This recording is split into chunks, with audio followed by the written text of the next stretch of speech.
तो चलिए पहला प्रश्न है, कंप्यूटर के जनक किसे कहते हैं? तो इसका जवाब हो जाएगा आपका चार्ल्स बेबेज, ऑप्शन बी। ये तो सभी को पता होता है। दूसरा है, कंप्यूटर की मुख्य मेमोरी कौन सी होती है? तो रैम और रोम ये दोनों ही होती है। ए और बी दोनों, ऑप्शन डी। रैम और रोम दोनों इसकी मेन मेमोरी के अंदर आती है। तीसरा, सीपीयू का पूर्ण रूप मतलब इसकी फुल फॉर्म क्या है?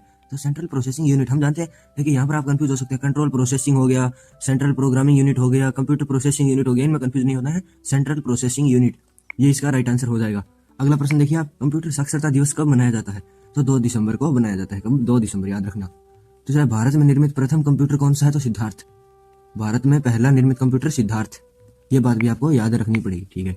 अब देखिए अगला, देखिए आप, WWW का आविष्कार कौन है? इसका आविष्कार किसने किया? Tim Berners-Lee. सबसे इंपॉर्टेंट, मुझे लगता है ये प्रश्न आपको जरूर नजर आएगा पेपर के अंदर, तो आप इसे यहाँ पे इंपॉर्टेंट मार्क कर लीजिए। एक तो आपका 6 नंबर हो गया। आगे देखिए, निम्न में से कौन सा इनपुट डिवाइस है? ये तो एक नॉर्मल प्रश्न है, कीबोर्ड। इनपुट आउटपुट ये सब तो आते ही रहते हैं। देखिए, 1 मेगाबाइट में कितने किलोबाइट होते हैं? और 1 MB के अंदर कितनी KB होती है? 1024 KB। और 1024 KB के अंदर कितनी? 1 MB। 1024 MB की बनती है आपकी 1 GB। ये आपको याद रखना है। आधुनिक कंप्यूटर की खोज सर्वप्रथम 1946 में हुई थी, ठीक है।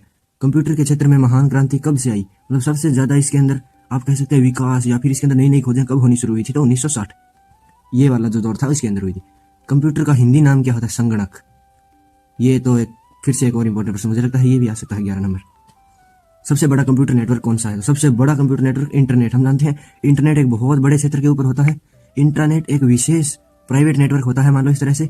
और उसके बाद लेन, तो ये तो लाइनों के द्वारा बिछा होता है, ये छोटी सी जगह पर काम आता है। और ये जो वैन है ये उससे भी थोड़ा सा बड़ा होता है। मतलब सबसे बड़ा ये, फिर ये, फिर ये और फिर ये। लेकिन हमारा आंसर क्या है? इंटरनेट, ठीक है। चलिए आगे देखिए, 13वां प्रश्न है, ईमेल का जन्मदाता किसे कहा जाता है? तो रे टॉमलिंसन, ईमेल का जन्मदाता। इस प्रोग्राम में बग क्या होता है? किसी प्रोग्राम के अंदर बग मतलब एरर, उसके अंदर होने वाली त्रुटियां, उसके अंदर जो खामियां है उनको बग कहा जाता है। सॉफ्टवेयर बग, सिस्टम बग वगैरह नाम लेते हैं, आपको सुना होगा। सबसे पहला कंप्यूटर का क्या नाम था? सबसे पहले कंप्यूटर का नाम था एनाइक। क्या नाम था? ENIAC, एनाइक। अगला देखिए आप, बिट किसका लघु रूप है? बिट जो है वो बाइनरी डिजिट है, इसका लघु रूप है, उसे बिट कहा जाता है। डेटा बाइनरी लैंग्वेज में लगभग सेव होता है, तो हम देखते हैं बिट, बाइट के भी इनके अंदर ही डेटा अपना सेव होता है। रैम किस प्रकार की मेमोरी है? रैम किस प्रकार की? RAM main memory. ये तो हमने शायद क्वेश्चन नंबर 2 या फिर 3 के अंदर हमने देख लिया था। चलो अगला देखिए, सॉफ्टवेयर के लिए एक अन्य शब्द है। सॉफ्टवेयर को हम क्या कहते हैं? प्रोग्राम। सॉफ्टवेयर का ही नाम है दूसरा, प्रोग्राम।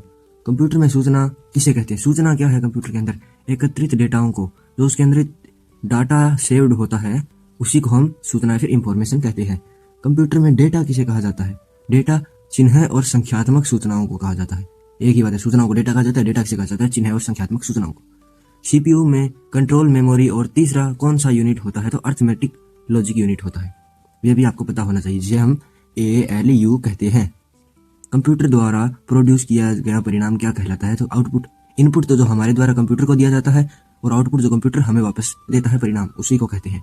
अगला 23वां प्रश्न देखिए, इनपुट का आउटपुट में रूपांतरण किसके द्वारा किया जाता है? तो वो CPU द्वारा किया जाता है। मान लो हमारे पास माउस है, हमने माउस से कंप्यूटर को निर्देश दिए, तो कंप्यूटर उस इनपुट का आउटपुट हमें देगा कि हमें वो ऐसे ट्रिगर सा दिखाई देता है, जिसे हम कंट्रोल करने के लिए कंप्यूटर को यूज में लेते हैं। चलिए आगे देखिए, प्रोसेसर के 3 मुख्य भाग कौन कौन से हैं? तो ALU, कंट्रोल यूनिट और रजिस्टर। ALU, CU और रजिस्टर इन्हें कहा जाता है। अगला देखिए, कंप्यूटर की क्षमता है। कंप्यूटर की क्षमता सीमित है। कंप्यूटर की क्षमता सीमित है। मान लो ह्यूमन माइंड है तो उसकी क्षमता बहुत ज्यादा है, इसीलिए तो कहते हैं कि कंप्यूटर कभी भी मानव मस्तिष्क की बराबरी नहीं कर सकता। देखिए, मनुष्य की संस्मरण शक्ति कंप्यूटर की तुलना में होती है उच्च होती है। लगभग इसमें सामान्य लिखा गया है उत्तर के अंदर। कंप्यूटर के किस प्रकार की बुद्धि की संज्ञा दी जाती है? तो कृत्रिम बुद्धि, आर्टिफिशियल इंटेलिजेंस, जिसके अभी मैंने आपको बताया था। अब देखिए, EDP क्या है? Electronic data processing. Electronic data processing इसकी फुल फॉर्म है। एक हार्डवेयर डिवाइस जो डाटा को अर्थपूर्ण इंफॉर्मेशन में बदलता है। एक हार्डवेयर डिवाइस जो डाटा को अर्थपूर्ण इंफॉर्मेशन में बदलता है, तो वो प्रोसेसर जरूर होता है कंप्यूटर में। आपने देखा हो, गणना और तुलना के लिए कंप्यूटर के किस भाग का प्रयोग किया जाता है? गणना और तुलना के लिए ALU। ये क्या होता है? Arithmetic logic unit. अर्थमेटिक यानी अंकगणित के रिलेटेड मामला इसमें आता है। अगला है, कंट्रोल शिफ्ट और ऑल्ट जैसी कुंजियों को क्या कहते हैं? मॉडिफायर।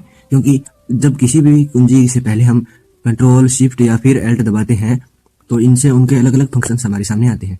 अधिकांश प्रोडक्ट पर प्रिंटेड लाइनों का पैटर्न क्या होता है? अधिकांश प्रोडक्ट पर प्रिंटेड लाइनों का पैटर्न क्या होता है? तो बारकोड। हमने देखा होगा किसी भी प्रोडक्ट के पीछे इस तरह से बहुत सारी लाइनें दी होती है, एक सोर्स बनाया हुआ होता है, उसी को बारकोड कहा जाता है। इसका उत्तर हो जाएगा बारकोड। देखिए, OCR का पूरा नाम क्या है? तो ऑप्टिकल करेक्टर रिकॉग्नाइजेशन ये बैंकों के अंदर होता है चुंबकीय अंकों को पढ़ने के लिए, जिसे आपने चेक के ऊपर देखा होगा, चेक के ऊपर चुंबकीय अंक लिखे होते हैं। निम्न में से कौन सा आउटपुट डिवाइस नहीं है? तो टच स्क्रीन, क्योंकि मॉनिटर, प्रिंटर और प्लॉटर ये तीनों ही आउटपुट है। जो टच स्क्रीन है वो सिर्फ टच मानती है। मान लो अब जैसे मैं ये ऐसे लिख रहा हूँ, तो इसका जो टच है मतलब ये इनपुट डिवाइस है, ये कंप्यूटर को निर्देश दे रही है। देखिए, व्यक्तिगत कंप्यूटर हेतु सबसे साधारण स्टोरेज डिवाइस क्या है? व्यक्तिगत कंप्यूटर के अंदर तो ये सभी होती है, फ्लॉपी डिस्क भी लगा सकते हैं, पेन ड्राइव भी लगा सकते हैं, हार्ड डिस्क भी होती है, ये सभी होते हैं इसके लिए। मॉनिटर का डिस्प्ले आकार कैसे मापा जाता है? मॉनिटर का डिस्प्ले आकार कैसे मापा जाता है? वर्टिकल, हॉरिजॉन्टल, तिरछा या फिर जिगजैग? तो इसका जवाब हो जाएगा जिगजैग। कैसे? मान लो हमारे पास कोई भी टैबलेट या फिर मॉनिटर या फिर मोबाइल हो, तो उसकी स्क्रीन हम ऐसे नहीं मापते कि कितने इंच की है, या फिर ऐसे नहीं मापते, हम मापते हैं उसकी स्क्रीन को ऐसे कि ये कितने इंच है। मान लो 7.6 इंच है तो फिर हम इसको ऐसे टेढ़ा मापते हैं, ऐसे या फिर ऐसे कभी भी नहीं मापा जाता। ठीक है, समझ गए?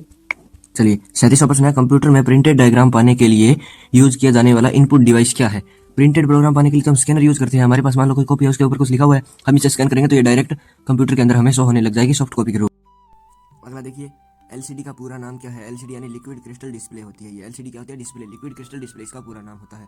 अगला देखिए, कंप्यूटर मेमोरी की सबसे छोटी इकाई क्या है? कंप्यूटर मेमोरी की सबसे छोटी इकाई होती है बिट, उसके बाद आती है बाइट, उसके बाद आती है किलोबाइट, उसके बाद मेगाबाइट, फिर गीगाबाइट और फिर टेराबाइट। देखिए, सबसे पहले बिट, फिर बाइट, फिर किलोबाइट, फिर मेगाबाइट, उसके बाद गीगाबाइट, फिर टेराबाइट, फिर उसके आगे एक्साबाइट, पेंटाबाइट, ये बहुत सारी आती जाती है, इतना हमें नहीं पढ़ना। इंटरनेट में प्रयुक्त कंप्यूटर लैंग्वेज है? कंप्यूटर लैंग्वेज जावा। इंटरनेट के लिए जावा है, बाकी एआई वगैरह के लिए तो उसकी अलग अलग भाषाएं होती है, लेकिन इंटरनेट के लिए जावा का यूज़ किया जाता है। विंडोज सॉफ्टवेयर का निर्माण किया जाता है? विंडोज सॉफ्टवेयर माइक्रोसॉफ्ट द्वारा किया जाता है। विंडो है माइक्रोसॉफ्ट की, इसी द्वारा विंडोज़ के बहुत सारे सॉफ्टवेयर को डिजाइन किया जाता है। चलिए, कंप्यूटर मुख्य रूप से किस पर आधारित होता है? कंप्यूटर बाइनरी सिस्टम के ऊपर आधारित होता है आजकल कंप्यूटर। एमएस वर्ड किसका उदाहरण है? एमएस वर्ड एक एप्लीकेशन सॉफ्टवेयर है जिसके अंदर हम डॉक्यूमेंट बना सकते हैं, टाइपिंग वगैरह का टाइप करके हम डॉक्यूमेंट उसके अंदर बनाते हैं। ठीक है, किसी फाइल को सेव करने के लिए तो कंट्रोल एस। पी प्रिंट का है, ओपन का है और नए का है। पी प्रिंट का हो गया, कंट्रोल प्लस ओ ओपन करने के लिए और कंट्रोल प्लस एन नए डॉक्यूमेंट के लिए होता है। टेक्स्ट की पोजीशन दर्शाने वाली ब्लिंकिंग पॉइंट को क्या कहते हैं? तो कर्सर। मैंने आपको बताया था ना, इनपुट डिवाइस होता है माउस, उसके अंदर इस प्रकार का कर्सर सा बना होता है। प्रिंट के लिए कौन सा मेन्यू सिलेक्ट किया जाता है? प्रिंट के लिए फाइल मेन्यू में सिलेक्ट किया जाता है।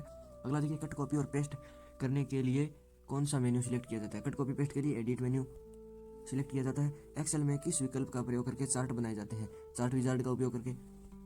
अगला देखिए, डायरेक्टरी के अंदर डायरेक्टरी को क्या कहा जाता है? लो, डायरेक्टरी के अंदर डायरेक्टरी को सब डायरेक्टरी कहते हैं। अब ये तो आपको सबको पता होना चाहिए, सब डायरेक्टरी मतलब किसी चीज़ के अंदर अगर छोटी कोई चीज़ है, मान लो किसी सेट के अंदर एक और सेट है, तो हम जानते हैं उसे सब सेट कहा जाता है, उसी प्रकार ये सब डायरेक्टरी कहा जाता है। हार्डवेयर और सॉफ्टवेयर के बीच संबंध बताने वाली तकनीक को क्या कहते हैं? हार्डवेयर और सॉफ्टवेयर के बीच संबंध बनाने को इंटरफेस कहते हैं। जो हमें इंटरफेस दिखाई देता है जिसमें हमारे सॉफ्टवेयर और हार्डवेयर दोनों चीज़ों का कॉम्बिनेशन दिखाई देता है। ठीक है, डोस, डीओएस का पूर्ण नाम क्या है? Disk operating system. क्या है? Disk operating system. चलिए, विश्व का सबसे तेज कंप्यूटर कौन सा है? तो वो फुगाकू कंप्यूटर है, ये शायद चाइना या फिर जापान का होना चाहिए, यही है। ईमेल भेजते समय किस लाइन में संदेश की विषय वस्तु के बारे में बताया जाता है? तो सब्जेक्ट। सब्जेक्ट के अंदर हम विषय वस्तु लिखते हैं, ये मेन बंदा होता है जिसको हम भेज रहे हैं, और ये उसकी कार्बन कॉपी भेजी जाती है, और ये नीचे लिखा जाता है पूरा विवरण क्या होता है। ठीक है, समझ में आ गया होगा। आगे देखिए, भारत में सिलिकॉन वैली कहाँ है? तो ये बेंगलुरु में सिलिकॉन वैली। अगला देखिए, पहले से चल रहे कंप्यूटर को रिस्टार्ट करना क्या कहलाता है? रीबूटिंग। कंप्यूटर को पहली बार स्टार्ट करना कहलाता है आपका बूटिंग, और दोबारा स्टार्ट कर रहे हो तो रीबूटिंग हो जाएगा। अगला देखिए, इंटरनेट पर वस्तुओं के व्यापार की प्रक्रिया को क्या कहते हैं? E commerce. बहुत सारी ई कॉमर्स वेबसाइट्स होती है, जैसे अमेजन, फ्लिपकार्ट, इनके बारे में भी आप जानते होंगे। कीबोर्ड में फंक्शन कुंजियों की संख्या कितनी होती है? कीबोर्ड के अंदर फंक्शन कुंजियों की संख्या आपकी 12 होती है, F1 से लेकर F12 तक ये होती है। कंप्यूटर की भौतिक बनावट कहलाती है? कंप्यूटर के अंदर जो जो चीज़ें भौतिक बनावट की होती है उनको हार्डवेयर कहा जाता है, जो अंदर होती है सॉफ्टवेयर कहलाती है। देखिए, बाइनरी सिस्टम में केवल 2 अंक होते हैं, वे कौन कौन से? तो वो 0 और 1। बाइनरी कैसे ही होते हैं, 001 हो गया, 101001, इस तरह से इन्हीं के अंदर डेटा सेव होता है 1 और 0 के फॉर्मेट में, उसी को बाइनरी कहा जाता है। देखिए, F1 से लेकर F12 तक कुंजियों को क्या कहते हैं? अभी अभी हम पढ़ कर आए हैं, फंक्शन की कहलाती है ये सारी। एक बाइट में कितने बिट्स होते हैं? तो 8। ये वाला भी आपको ध्यान रखना है, एक बाइट के अंदर 8 बिट होती है। कंप्यूटर सिस्टम को किस प्रकार भाग को छुआ जा सकता है? क्या प्रश्न है? कंप्यूटर सिस्टम के किस भाग को छुआ जा सकता है? हार्डवेयर को छू सकते हैं भाई, सॉफ्टवेयर को तो छू ही नहीं सकते, इसलिए तो उसे सॉफ्टवेयर कहते हैं। कंप्यूटर में संचित फाइलों के समूह को क्या कहते हैं? संचित फाइलों के समूह को डायरेक्टरी कहा जाता है, इसी के अंदर एक और डायरेक्टरी होती है, उसे सब डायरेक्टरी भी कहते हैं। किसी वेबसाइट का मुख्य पृष्ठ क्या कहलाता है? Home page. और बहुत सारे पेज हो तो वो सारे वेब पेज कहलाते हैं, उनमें एक मुख्य पृष्ठ होता है जिसे हम होम पेज कहते हैं। चलिए, निम्न में से कौन सा सिस्टम यूनिट का भाग है? सिस्टम यूनिट का भाग कौन सा है इनमें से? सिस्टम यूनिट का भाग है भाई CPU। ठीक है। कंप्यूटर नेटवर्क में लैन का क्या मतलब है, लोकल एरिया नेटवर्क होता है। ये क्या होता है, ये लोकल एरिया नेटवर्क होता है, ये थोड़ी दूर के लिए इंटरनेट प्रोवाइड करवाता है। HTTP इसका क्या मतलब होता है, ये एक प्रोटोकॉल होता है जिसका होता है hyper text transfer protocol, hyper text transfer protocol, ठीक है। रैम का पूर्ण रूप क्या होता है, मैंने आपको पहले ही बताया था, रीड ओनली मेमोरी, और सॉरी रोम का, और रैम का क्या होता है, रैंडम एक्सेस मेमोरी। ये आपको याद रखना है। गूगल क्या है, गूगल क्या है, गूगल एक सर्च इंजन है, इसके द्वारा हम चीज़ों को सर्च करते हैं, ये आपको पता होना चाहिए। ये एकदम नॉर्मल प्रश्न था। प्रथम पीढ़ी के कंप्यूटर में क्या प्रयोग होता है, प्रथम पीढ़ी के कंप्यूटर में वैक्यूम ट्यूब का उपयोग किया जाता था, और दूसरी पीढ़ी वाले में ट्रांजिस्टर का, और तीसरी पीढ़ी वाले के अंदर आईसी का प्रयोग होता है, ये आपको याद रखना है। फेसबुक का सबसे अधिक यूज किस देश में होता है, फेसबुक का सबसे अधिक यूज भैया भारत में ही होता है, इसमें क्या बड़ी बात है। कीबोर्ड को हिंदी में क्या कहा जाता है, कुंजी पटल, कीबोर्ड को हिंदी में कुंजी पटल कहा जाता है।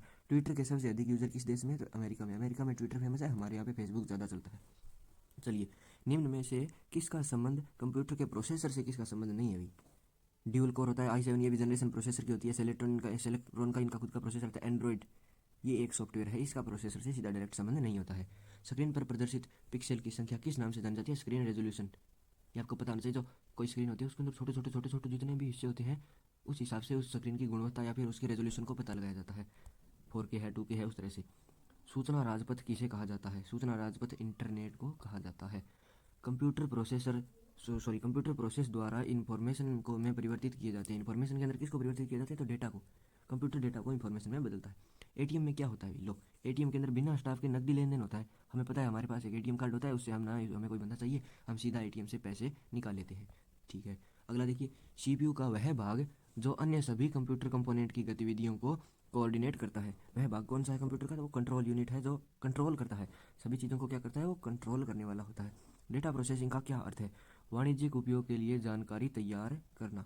डेटा प्रोसेसिंग का अर्थ यही होता है, वाणिज्यिक मतलब व्यापार के लिए जो डेटा को तैयार किया जाता है उसी को कह देते हैं, ठीक है। अगला देखिए, कंप्यूटर में ALU का पूरा नाम क्या होता है, तो मैंने आपको पहले ही बताया था, अर्थमेटिक लॉजिक यूनिट होता है। अगला देखिए, iMac क्या है, iMac एक मशीन है, ये भी याद रखना है। निम्नलिखित में से कौन सा इंटरनेट का स्टैंडर्ड प्रोटोकॉल है, इंटरनेट का स्टैंडर्ड प्रोटोकॉल TCP या फिर IP है, IP एड्रेस वगैरह होते हैं, आपको पता होगा। जावा, HTML, ये कुछ प्रोटोकॉल है, कुछ लैंग्वेजेज होती है। कंप्यूटर भाषा फोर्ट्रेन किस क्षेत्र में उपयोगी है, ये सबसे ज़्यादा साइंस के क्षेत्र में उपयोग की जाती है भैया। डीवीडी का उदाहरण है, डीवीडी का उदाहरण इनमें से कौन सा है, तो ऑप्टिकल डिस्क है, इसके अंदर कौन सा है, ऑप्टिकल डिस्क है। HTTP का उपयोग करती है, वेब पेजों के अंदर इनका उपयोग होता है। आपने देखा होगा कोई भी लिंक के आगे लिखा होता है ना HTTPS, एस किसके लिए आता है, एस आता है सिक्योर के लिए, और hyper text transfer protocol secure इसका पूरा नाम होता है। अगला देखिए, बाइनरी नंबर प्रणाली में कितने अंक होते हैं, तो अभी अभी पढ़ के आए हैं, 1 होता है और 0, ये 2 ही होते हैं। अगला देखिए, कंप्यूटर में घड़ी की स्पीड की गणना किस में की जाती है, कंप्यूटर के अंदर घड़ी की स्पीड की गणना मेगाहर्ट्ज में की जाती है। अगला देखिए, कोबोल भाषा किसके लिए उपयोगी है, कोबोल भाषा जो है वो व्यवसाय कार्यों के लिए उपयोगी है। अभी अभी हमने जो भाषा देखी थी वो थी साइंस के लिए, ठीक है। और देखिए, पास्कल क्या है, कंप्यूटर के लिए ये भी एक भाषा है, जैसे हमने देखा था जावा, वो इंटरनेट के लिए थी। देखिए, प्रोग्राम हेतु विकसित की गई सर्वप्रथम भाषा कौन सी है, प्रोग्राम के लिए सबसे पहले कौन सी भाषा बनाई गई थी, तो वो फोर्ट्रान थी। कौन सी थी, फोर्ट्रान भाषा का उपयोग किया गया था। चलिए अगला देखिए, किस ऑपरेटिंग सिस्टम में उपयोगकर्ता एक साथ कई कंप्यूटर ऑपरेट कर सकते हैं, टाइम शेयरिंग। क्या है, टाइम शेयरिंग। ये बाकी ये तो विंडोज़, ये तो ऑपरेटिंग सिस्टम होता है, MS-DOS ये भी ऑपरेटिंग सिस्टम है, तो फिर इसका हो जाएगा टाइम शेयरिंग। चलिए अगला देखिए, कंप्यूटर में विंडो एक प्रकार है, विंडो किस तरह का प्रकार है, तो ये सॉफ्टवेयर होता है। हम देखते हैं विंडो 11, 10, 8.1 और काफ़ी सारी विंडोज़ हैं, ये XP विस्टा तक चलती जाती है। ओरेकल क्या है, ओरेकल एक डेटाबेस का सॉफ्टवेयर है जिसके अंदर काफ़ी सारा डेटा होता है, उसे प्रोसेसिंग किया जाता है, ठीक है। भारत में निर्मित परम कंप्यूटर किस प्रकार का कंप्यूटर है, सुपर कंप्यूटर। भारत का पहला सुपर कंप्यूटर कौन सा है, तो वो है आपका परम। ये पक्का इंपॉर्टेंट प्रश्न है, ये भी जरूर आएगा, मुझे लगता है ये 100% श्योर है, ये प्रश्न आप याद कर लेना। अगला देखिए, गणना यंत्र एबॉक्स का आविष्कार किस देश में हुआ था, तो इसका आविष्कार चीन के अंदर किया गया था, ठीक है। अगला देखिए, माइक्रो प्रोसेसर किस पीढ़ी का कंप्यूटर है, माइक्रो प्रोसेसर जो है वो 4th पीढ़ी का कंप्यूटर है, ये 4th जनरेशन का है, ठीक है। अगला देखिए, कंप्यूटर में जाने वाले डेटा को क्या कहते हैं, कंप्यूटर के अंदर जाने वाले डेटा को क्या कहते हैं, तो उसे इनपुट कहते हैं। क्या कहते हैं, इनपुट। हाँ ये तो सही है, अंदर जाता है उस डेटा को तो इनपुट ही कहा जाता है। एक निबल कितने छोटे बिटों के बराबर होता है, एक निबल जो है वो 4 बिट के बराबर होता है। अगला देखिए, सर्वाधिक शक्तिशाली कंप्यूटर कौन सा है, तो सुपर कंप्यूटर है। तो ये थे आपके 100 प्रश्न। अगर वीडियो अच्छा लगा हो तो चैनल को सब्सक्राइब जरूर करें। थैंक्स।